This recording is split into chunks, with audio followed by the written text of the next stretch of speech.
going to be a good day. My name is Angie White, and I am your host of this podcast. And the theme of this podcast is shining light on people and organizations who make the world a better place. And today we are going to do both with my chat with Jo Braatz. Mary Jo, thank you for joining us. I know your schedule's busy, but it's nice to catch you today. Thank you very much for having me. It'll be enjoy visiting with you and sharing my story about my visits to Honduras. Wonderful. Sociedad de los Niños, which is Society of Friends for the Children. Okay. And how did this group get on your radar? How did you first hear about them? Well, back in 1998, Hurricane Mitch hit Honduras and it devastated the area. There were over 7,000 deaths. And my good friend, Larry Hildebrand, and his family heard about, well, we all saw on the news about the devastation. And he said to his family, we should go and help.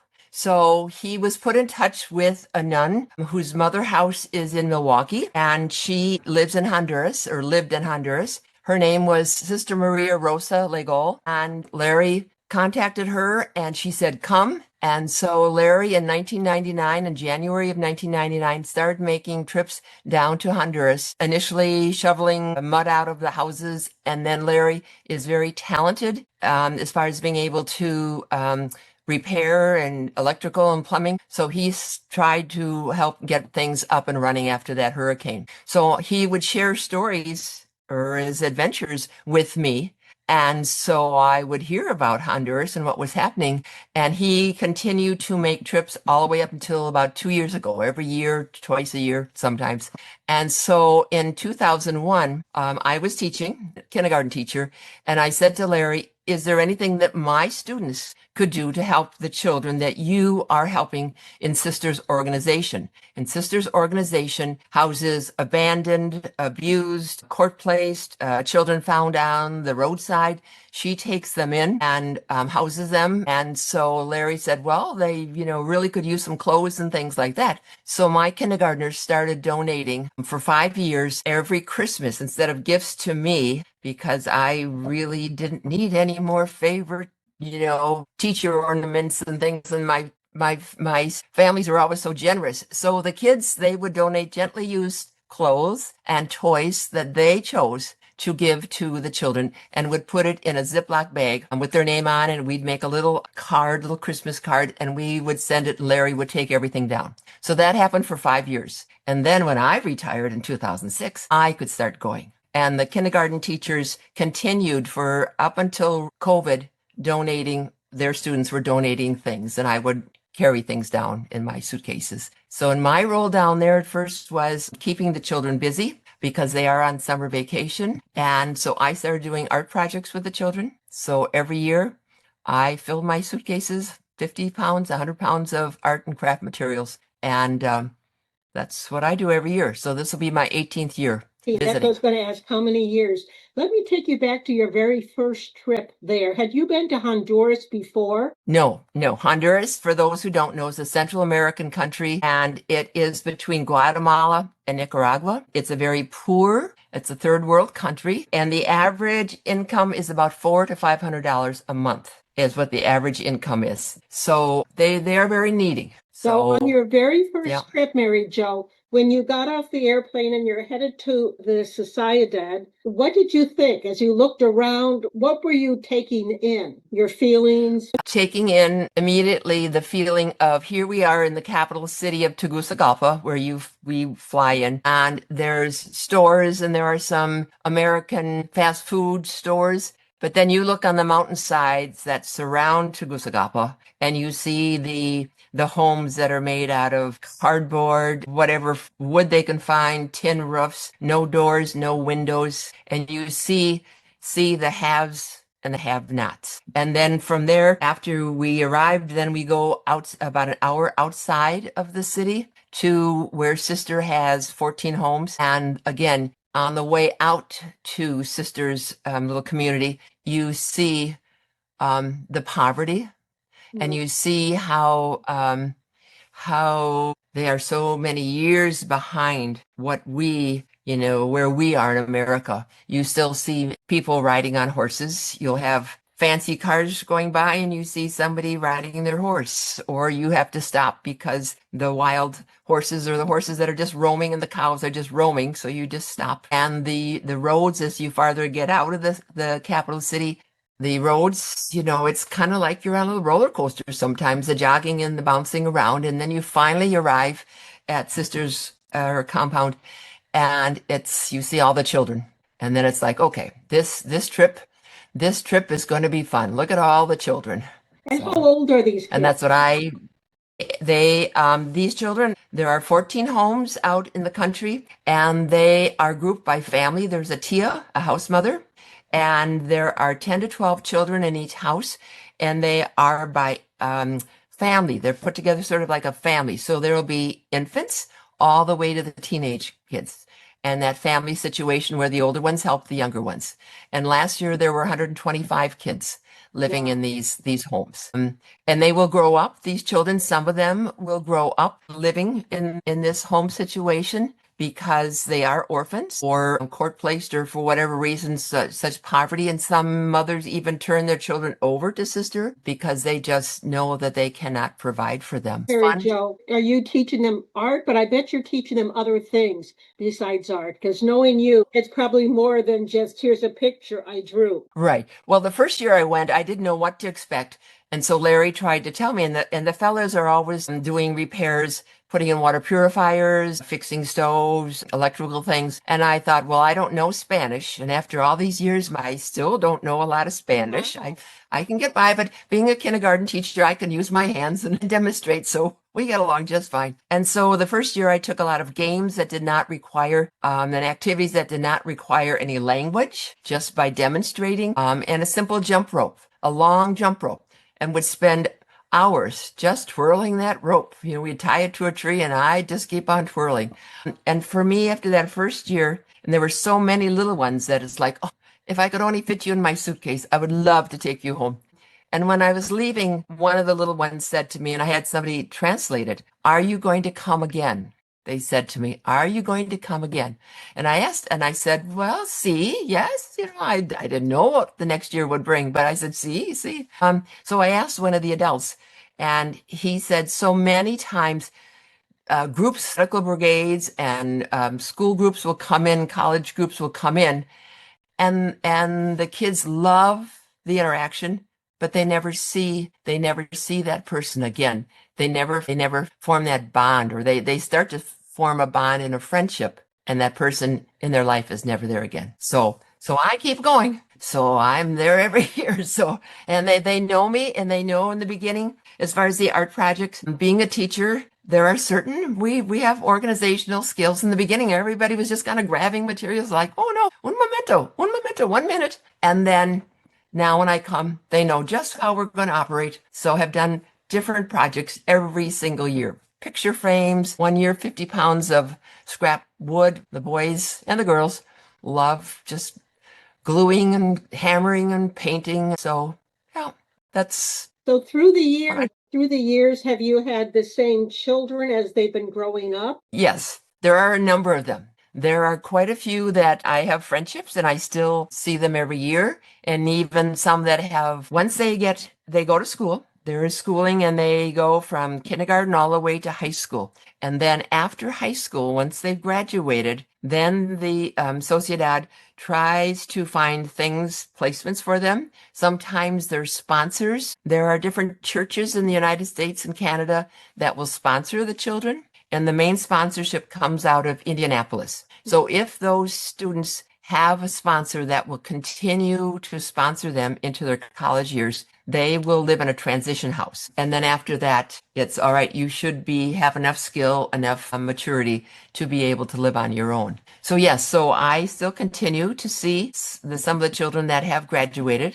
I have one fella, Juan Daniel, who he considers me his mother. He's an orphan. He lost his mother when he was about 2, a little over 2, was living in a park, kind of roaming around in a park. And then some friends took him in and said, okay, we was an older couple. And they said, we can't provide for him. So he was not turned over, but he was, Sister was asked to he and his brother. So yeah, so Juan Daniel, he helped me when he was in high school for 4 years with the getting the project organized, getting all the materials out. And then I have another friend, Melissa, and Melissa she's 27, and she for 4 years when she was in high school helped me every year. And now friends and I had sent her a letter a couple years ago or a text and said, you helped me for 4 years. Now I would like to help you. So my friends and I are helping her through college. Oh, that's So wonderful. I'm going to switch screen now or share.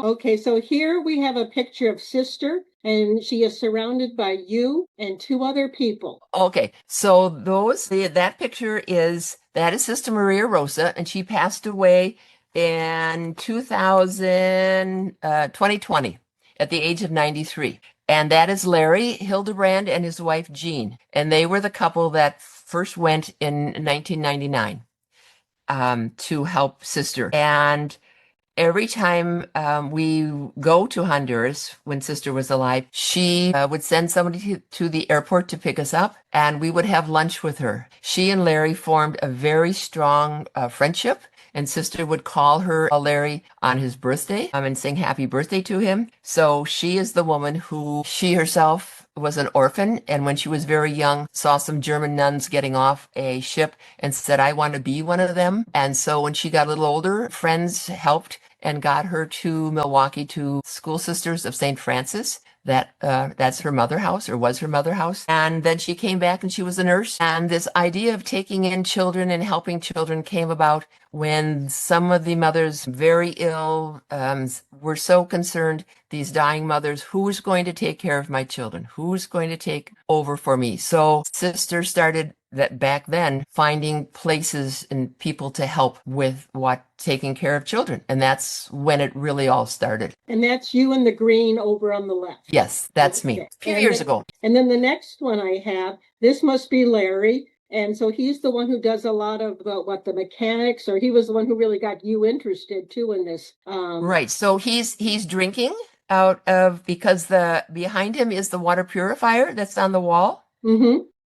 And that, one year when I was still teaching Larry and talking with them, he said, do you know anything about U.S. filter? I see it's made in Sheboygan. And I said, well, yeah, it's just down the hill from me.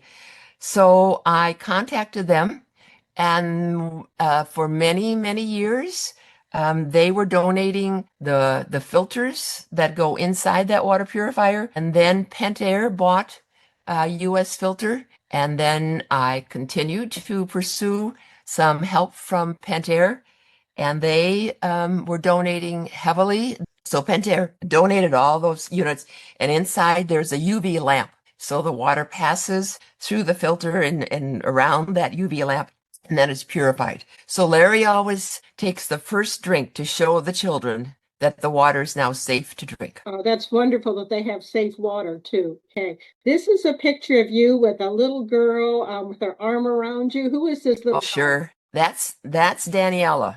And Daniela, I met the first year I was there in 2006, and she was very shy, and I was out there with my jump rope, and all the kids were all lined up, and little Daniela, she's just kind of hung by the side of the house. She didn't want to come out. And so by the end of my 10 days of being there, I could get her to come, and you can see we have formed a little friendship. Dan, that's Daniela. And then if you go to in this picture, so that's Daniela.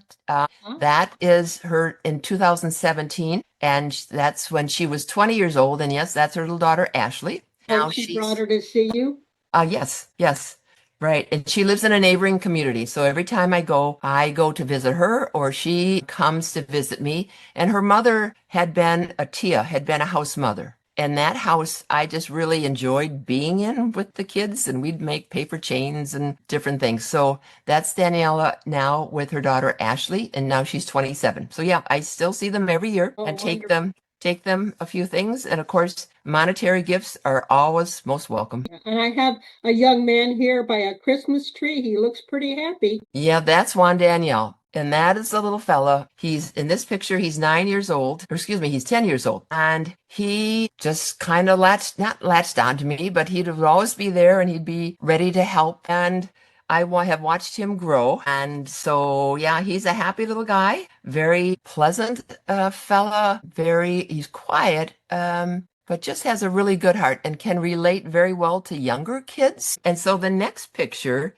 there's three of us. Yep, that's the one I'm showing now. And that's Juan Daniel, what he looks like now. And who is the young woman with you, or the young girl? And that is Melissa, and that's the young gal that I am helping. My friends and I are helping her with her college degree. Oh, And this is and so so wonderful. Melissa helped me for 4 years, and Juan Daniel helped me for 3 years. They at the same time. These are my two helpers. I always get assigned some helpers, which are great because they do the translating, they organize the kids. So yeah. Okay, I'm going to stop sharing now, but I love that. It gives us a good idea of those wonderful kids that you have known from the time they were little until they grew up. So are you going to go again this year? I'm planning on it, and I will join. Larry is no longer, he would love to go, but his body is saying no. Larry is in his upper 80s, so he now sometimes, most often when we're there, Larry would pay and fellas to help to join the work team. And so now what he does is sends money down to the work team to do the work that he's not able to be there to do. So he continues to support whatever they need down there. He's very generous. Larry would give you the shirt off your back if you needed it. Wonderful. So, Mary Jo, what advice would you give for others who are touched by seeing your work with these kids and want to do the same thing? I would say you need to find something that kind of interests you as far as going to a place or an organization that you feel comfortable with. Or if you want, you can even contact me and go along with me. Two former students of mine, kindergarten students, have joined me. Friends have joined me. It just changes your whole outlook on life. And my first year when I got back, and it was Christmas, I went in right around Thanksgiving time my first year, and Christmas that year had a whole different feeling. It wasn't about, oh, I have to find this perfect gift. Oh, I need to go and do this. It was family. It was friendships. It was the closeness of the interaction of people is what makes these, for Christmas or any time, so special. It's not the material things. It's the specialness of being with each other. And I feel I probably get more out of it than the kids get from me because it's just a wonderful feeling. Well, thank you so much for taking time with us today. And I'm sure we've touched some hearts, especially seeing your little ones growing up and still being attached to you. What a wonderful thing. So thank you for what you do and for sharing this with us today. You're welcome. Nice to visit with you.